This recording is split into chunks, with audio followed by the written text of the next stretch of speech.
Good evening, everyone. Welcome to our Preserving the Mansion House webinar. Thanks for tuning in. I'm Christine O'Neill, the Executive Director of the Oneida Community Mansion House.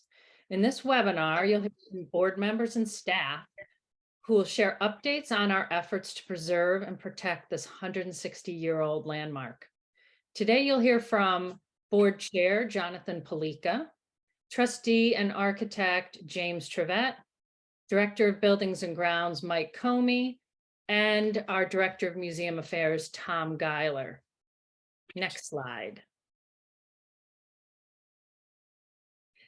Our webinar procedures. Panelists are on the screen with audio. All attendees are muted and will not appear on camera. The webinar is recorded. We'll ask you to please share your questions and use the Q&A box. We'll answer the questions at the end of the program, but we would still love your feedback. So you can reach us anytime via email using connect@oneidacommunity.org. Next. The Oneida Community Mansion House is a National Historic Landmark building built over 160 years ago. The building preserves the history of the utopian Oneida community and their legacy company, Oneida Limited. Next. Today, OCMH, as we call it, is a multifaceted site that is a museum, a historic inn, a residence, a performance space, a cultural and event center, all situated on 250 acres of gardens, grounds, trails, with a cemetery and golf course. Next slide. The site allows visitors to experience community in the building that was designed by the original Utopian group. Hospitality is not new at the Mansion House. The Utopian community welcomed visitors to their home as early as 1862 when it was built. Next slide. Thanks to generous donors, OCMH is completing a significant phase 1 preservation project. Mike will share more about this incredible work shortly. Donors large and small have made a tremendous impact on the building. And these folks seen here and many individual donors have been protecting and preserving the building with their contributions. Next. The Mansion House has been the recipient of major grant support, government support, in the form of matching grants. Donors have successfully matched the phase 1 grant and are now in the process of helping us unlock a $500,000 phase 2 grant. Next. Now that phase 1 is wrapping up, we're planning the phase 2 project. This upcoming project will address other critical needs, as you'll see later on in the webinar. Brick by brick, we're working to preserve the building for future generations, ensuring that visitors can experience community at the Mansion House for another 160 years. Next. Now I'm going to pass this along to our board chair, Jonathan Palika.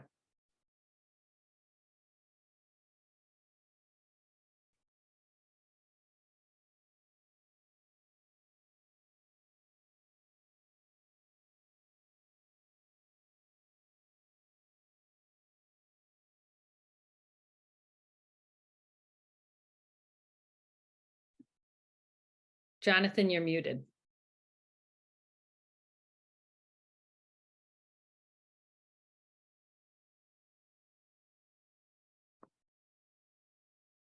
OCMH's mission and goal are to protect and care for the Mansion House and tell the stories of the people who lived, worked, and played here, and share how they built a successful joint stock company and took care of its employees, and how community was created and continues to thrive today.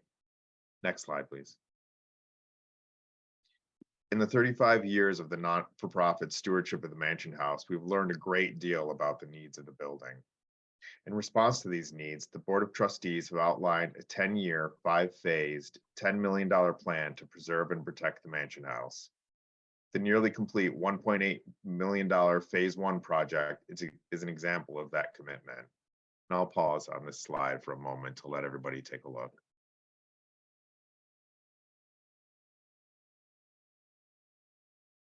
Next, please. Preservation is a team effort that requires the support of members, donors, the government, and private funders, and involves preservation architects, contractors, volunteers, the Board of Trustees, and staff all working together. This Preservation Month, OCMH is in the midst of a Phase 2 campaign to save the Mansion House. We are seeking support to match and unlock a $500,000 New York State Preservation Grant for the exterior of the building for a $1.2 million Phase 2 project focused on public access and roof repairs. Trustee and architect Jamie Trevette will talk more about the preservation planning.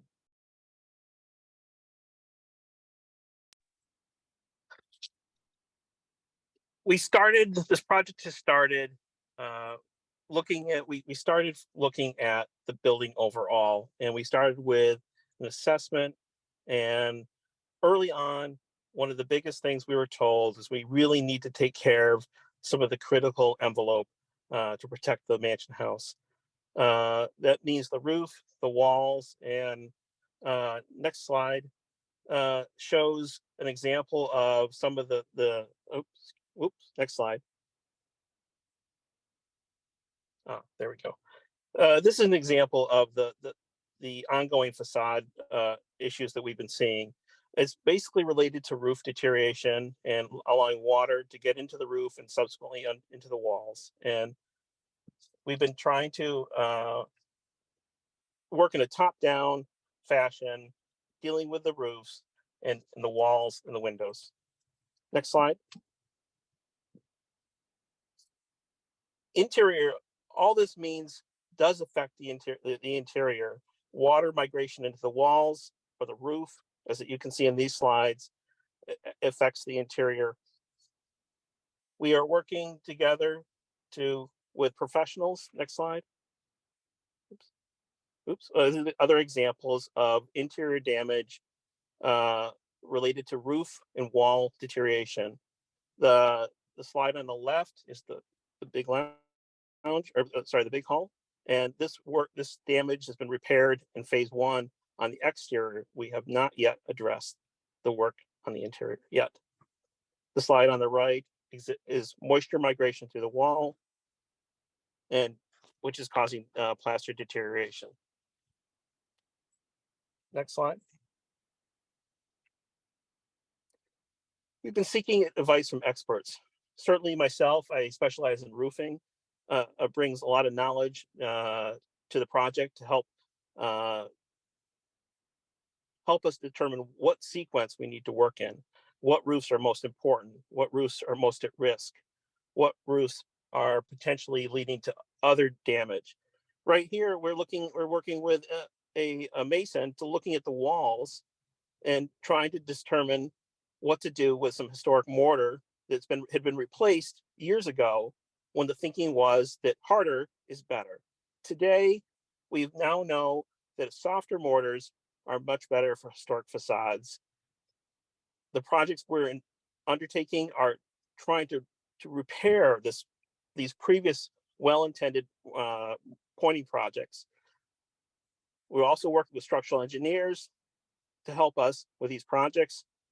We are working with the Preservation League of New York, as well as other sources of information. Next.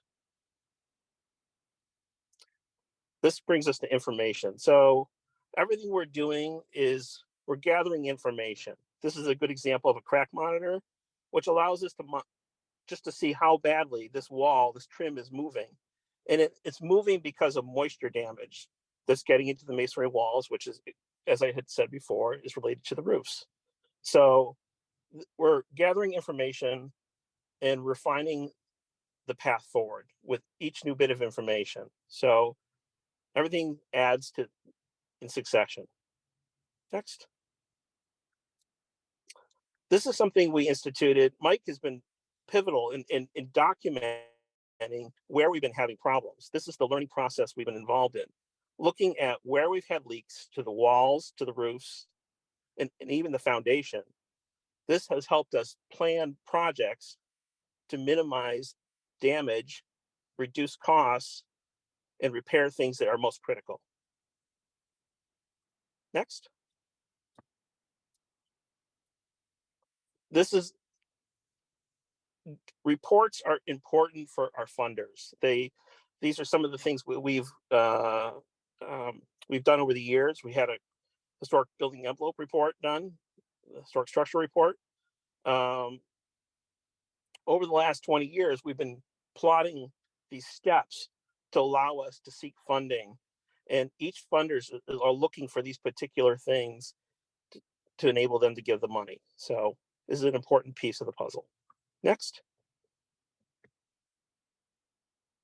Preservation. It's small steps. You know, this is just a simple window replacement of damaged glass, and you know, keeping the weather out, and you know, Mother Nature outside where she should be. So, you know, other things that we've done, you know, we're engaging other people such as Cornell for the work weekend. This actually demonstrates that our needs to other people, allows us to get input from other people, and allows us to interpret the preservation. Next slide. The Mansion House is an architect. The Mansion House strikes me as a very well-sited building. It's unique in the way it sits on the landscape, the way it's detailed. It was clearly designed with utmost care and attention to detail. And these coins, these limestone coins, are just a nice example of that. And if you ever get close to them, they have this beautiful, I'll call it stippled pattern. It's called bush hammering. And that's just a good example of the detail that went into this building. Everything was designed to last. And that's what we're endeavoring to do, is to make sure that what we're doing today ensures that the Mansion House lasts. Next. This is the north end of the 1862 wing, the main house.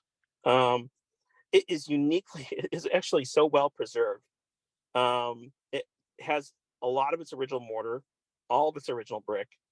The windows are original, and the limestone sills and heads are original. It's in great condition. The foundation is in great condition. It doesn't get the weather that some of the rest of the Mansion House sees because it's protected on the north side. But it's a unique glimpse at what it was like originally. And this is some of the things we look at to help us plan to repair some of the other facades of the Mansion House. Next slide. We are making progress. We're eager to start phase 2. Phase 1 has allowed us to learn a great deal. We're looking forward to phase 2 in successive phases. Next slide. I'd like to introduce Mike Colmy, Director of Buildings and Grounds. Mike? Hi, everybody. Thanks, Jamie. Good evening. I'd like to share some highlights along with some insight to go along with the next series of slides that you will see regarding our current and nearly completed phase 1 preservation project. Although we did certain repairs on different buildings, the focus was actually more on the south wing, as highlighted in this next slide, please. This is a slide. It tells you about everything that's highlighted on the south wing. You can clearly see that everything marked up represents, you know, probably less than a third of the entire complex. But what we indulged in and what we accomplished was mansard roof repairs, slate repairs, cornice and deck framing and building. Excuse me, the roof repairs and the flat roofs, flashing around there. Next slide, please. This is a slide from the prints drawn up from Crawford and Stearns, which actually depicts details of the south wing, flat roofs, mansard roofs, and the flashings and dormers and such. Next slide. This slide is actually the mobilization of the scaffolding around the south wing, which allowed all the work to take place. Next slide. Now, this is a really particular good slide. I'd like everybody to just kind of get a photograph in your memory as we go through the presentation. This is a look at the west elevation of the south wing and the quad. And you probably don't notice much as far as deterioration and debilitation goes. But the next slides are going to show a clear picture of what we're actually up against and what we did. Next slide. Above that picture shows the top of the cornice with metal flashings that had been repaired and patched in throughout the years. And we have also tape on all of our seams. We had water infiltration getting in. Next slide. What we found underneath when we removed those tin shieldings and some, we found the deteriorated wood decking in your bottom left. What we did to accomplish a fix for that was on your bottom right, you will see brand new Freedom Gray copper flashings and cornice shelf bands. Next slide. And this is a detail of a dormer bracket on the left with a corrected dormer bracket with mahogany and copper on the right. Next slide. Now up inside the cornice itself, we discovered a lot of deterioration as far as ornate wooden cornices, framing damage that was uncovered, and masonry. Next slide. Water damage from deteriorated roof rafters and sills. This is a great example of how we took that apart. Next slide. And ended up with rehabilitation. Masonry rehabilitation, 3 and 4 widths thick. Approximately 12,000 bricks were reworked on this project. Next slide. And here are some great before and after shots of our south wing cornices, our south wing masonry repairs. Next slide. Again, before and after, deterioration on the left being dealt with, finish work on the right. Next slide. Which leads us to this. Our phase 1, this is a great picture of our phase 1 completion. Bricks and mortar, 18 courses, like I explained before, almost 12,000 bricks reworked around the south wing. Brand new mahogany cornice, corbels, copper flashings, gutters and brackets, the trims and moldings in the entire south wing has brand new slate on it. Next slide. And there's an example of some of our 5-inch half round, historically correct copper gutters and downspouts. Next slide. Moving on to our phase 2 project, public access and roof repairs. We've been putting together our phase 2 project for some months now. Next slide. It is nearly completion and put out to bid. We not only have flat roof removals and replacements, but also we are beginning to finally incorporating scopes of work that will definitely be noticeable improvements to the public eye and everyone who visits the Mansion House. Next slide. Beginning with the front porch. Behind the banister system up above, there is a series of copper soldered pans that are, have been taped because the seams leak. The leaking has came down through the roof system, as you can see on the top picture in the left, coming through the eaves and the ornate cornice work. We have gutters, built-in gutters in there that are deteriorated and come apart. We're going to remove the roof system, repair the roof system, repair the upper soffits themselves. And down toward the bottom, although the columns themselves are in great shape, the decking and the framing system underneath is not in great shape. A lot of this is due to poor ventilation and what's called rising damp. As we embark on phase 2, this great front porch will be resurrected once again. Next slide.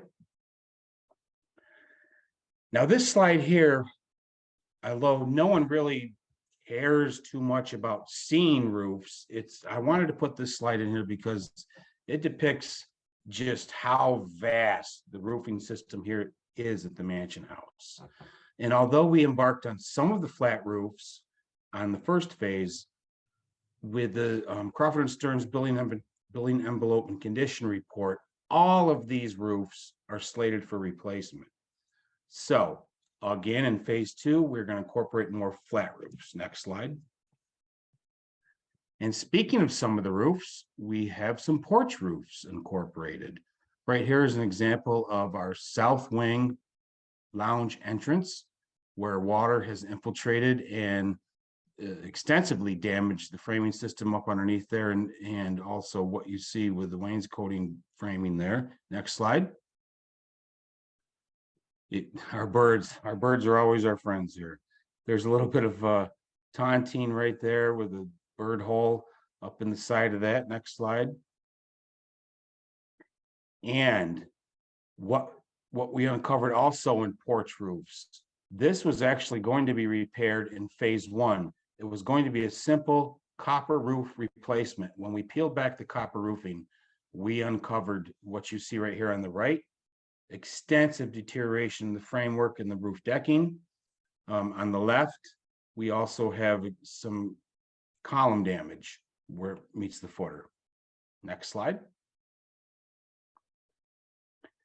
Right here on the 1862 building, a very troubling spot at the library roof corridor. You have 3 roofs converging. The slide on the left with that ice, that is actually very minimal ice, as our winters have, not been so bad lately. But 10 years ago, winters were really rough here, and I've actually been up on that corner in the middle of winter, methodically chopping ice out there. What happens is our freeze and thaw cycles, the ice gets so thick it will start to infiltrate the building along the brick facade and the windows.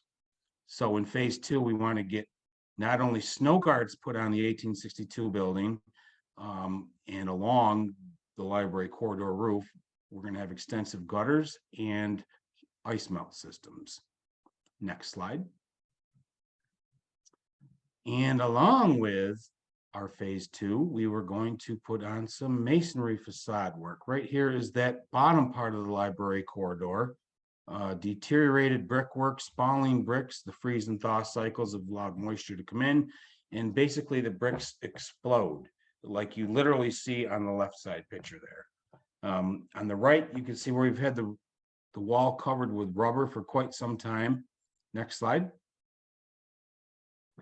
And again, in another part of the building on the tontine, where the kitchen roof meets the tontine itself, we have an extensive length of rubber mounted to the wall there to keep water from deteriorating more of the bricks that you see on the right above the dining room window itself. Next slide. Going along with some more of our roof work, on the left is a photograph of the mansard. No, I'm sorry, that's actually the bay window area on the new house, right above the first floor. There's copper roofing that needs to be replaced there, along with a little bit of framing.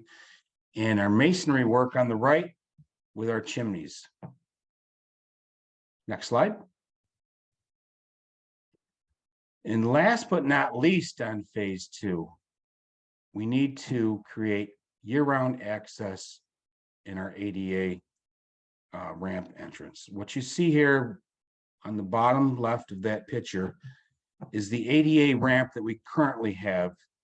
It's made out of wood, number 1. Number 2, if you look 3 stories up, there is a great big section of eaves and dormers. What happens in the wintertime is we get significant snowfall, and it melts and freezes and melts and freezes, and we have massive ice that builds that comes crashing down on that ADA ramp, which we have to block off, and we become inaccessible. What we're going to do on this phase 2 is take that ramp out. We are actually going to put an ADA compliant ramp built out of masonry, a concrete ramp with a brick facade parallel with the lounge itself on the south side. So we will rework the sidewalk, and the ramp itself will come up to the right of that porch. Next slide. And just to remind you, next week, we have a preservation and architecture tour with myself and Tom Garler, as May is Preservation Month.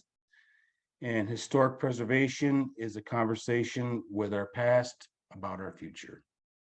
Thanks. And I'd like to introduce Tom Garler. Thank you, Mike. Thank you, Mike. It's good, good information. Thank you for sharing. Next slide, please. What I wanted to talk about today was putting the Mansion House and the preservation in a little bit of perspective and why it matters. The first is this slide here. The slide on the left is how far is what the perfectionists lived in when they arrived in central New York in 1848. It was a small log cabin that they fit about a dozen people into. In just over 30 years, they built the image on the right, which is the Mansion House that we know today, by and large. Next slide. To put it another way, is if you see on the right of that image is the first Mansion House, the first building they built after they built that log cabin. And again, in just 30 years, they built this entire complex. And it was maintained and added to and revised for many, many decades after that. So it was built in stages though, right? Just like the preservation campaign we're seeing today, is that it wasn't all built at the same time. It was done in stages as they were able to, and they were financially able to, and to meet the needs of the building they were creating and the community they were creating. So when you think about our 10-year campaign, it really puts in perspective what 160 years is. So like what I like to think about is that if the perfectionists could build all of this in 30 years in the 19th century, we can do it today, and we can save the building today in 10 years with the same principles that the perfectionists had. It was working together and coming together to do something great. Next slide. The Mansion House has many stories to tell. The original perfectionists, Oneida Limited, family history, women's history, the history of American social movements, and utopian communities. But with this preservation project, we can also talk about the story of the Mansion House itself, not only its development, but how we are working to save it. The image on the left is not the Mansion House. This is a conservation lab at the Museum of Musical Instruments in Phoenix, Arizona. What they did there was they built out a live conservation lab where their patrons who are there to see priceless works of art can see how people are caring for them today. And you can see the people gathered around watching this gentleman work on these instruments. The way I like to see the Mansion House today, and the way we were starting to interpret what Mike and Jamie and Jonathan and Chris had talked about, was imagine if the Mansion House itself was an already built conservation lab. What if we weren't excusing our dust, but embracing our dust? So there you can see on the right is a recent preservation tour where people can see up close as it's happening how professionals and trained craftspeople are seeing how we are saving and preserving and conserving the Mansion House every single day. We're doing that through a number of ways. Next slide, Chelsea. You can see from these images here, we are not only interpreting preservation, but we're inviting people to take part in it. This was the Cornell Work Weekend, where students were actively preserving and conserving our windows and our grain painted surfaces here in the main hallway. Next slide. We also are doing things a little bit more creatively. The image on the right is from a recent preservation tour where we're talking actively with people, not only about the history and the great story we have here at the Mansion House, but how we're keeping that story alive through the Mansion House itself, through saving this National Historic Landmark. We also hold a workshop on how other institutions, much like ours, big, small museums, and everyone in between, can help preserve their buildings. And we can come together as a community, much as the community did, to solve these challenges the field has been having nationally. And then above that, the slide on the upper left, you can see we also have fun with it. We are doing this again this year, but this past summer, we're using some of the discarded slate to make artwork. So we're engaging people's creative side, using the slate to make things like number markers for people's houses. So they're learning about preservation. They're learning why the mansion house matters, but they're also being able to take something home with them and to flex their creative side, to think about preservation in a different way. Next slide. But you may be wondering, like, why does this all matter? Why does saving the mansion house matter? And it matters for a number of critical reasons. It's an essential part of American history. You cannot tell the story of American history without the mansion house and the Oneida community coming up, whether that be in the socially charged reform movements of the 1840s, 50s, and 60s, or the model of welfare capitalism in the 20th century that was Oneida Limited. Those are important American stories. It's also the most important structure in American communal studies history. Indeed, in many ways, it is the structure most people think of that comes to mind when discussing utopian movements in America. Indeed, it's a destination and a mecca for people who are interested in this history. It's also a manifestation of community. It's a living testament to what can happen when people band together to make something a reality. The mansion house is a absolute ideal example of communal labor coming together to build something truly unique and a national treasure. It's also the idea of utopia embodied. The perfectionists themselves thought they were creating heaven on earth, and this is their tangible reality of what they believed that looked like.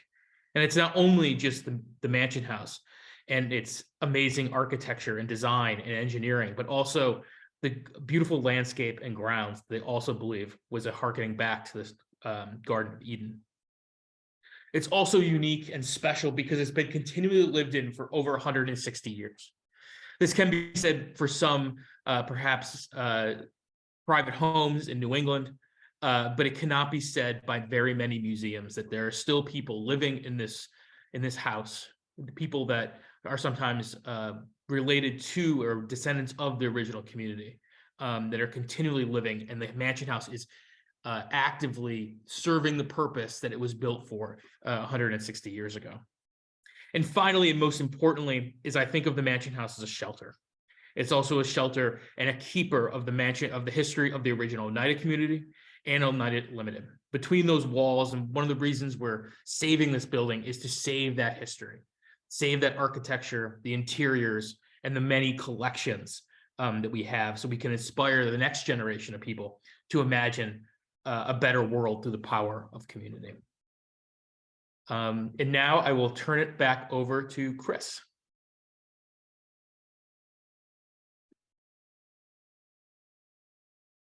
Next slide. Thank you, Tom. I hope you enjoyed this presentation today, and we are happy to take anyone's questions and answers. But what we encourage you to do is please check out our website, where we have more information on preservation, on events, and on history, like Tom described. And we also have information on this upcoming phase 2 project in the campaign. Please, we invite you to reach out to us via email if you'd like, connect@oneidacommunity.org,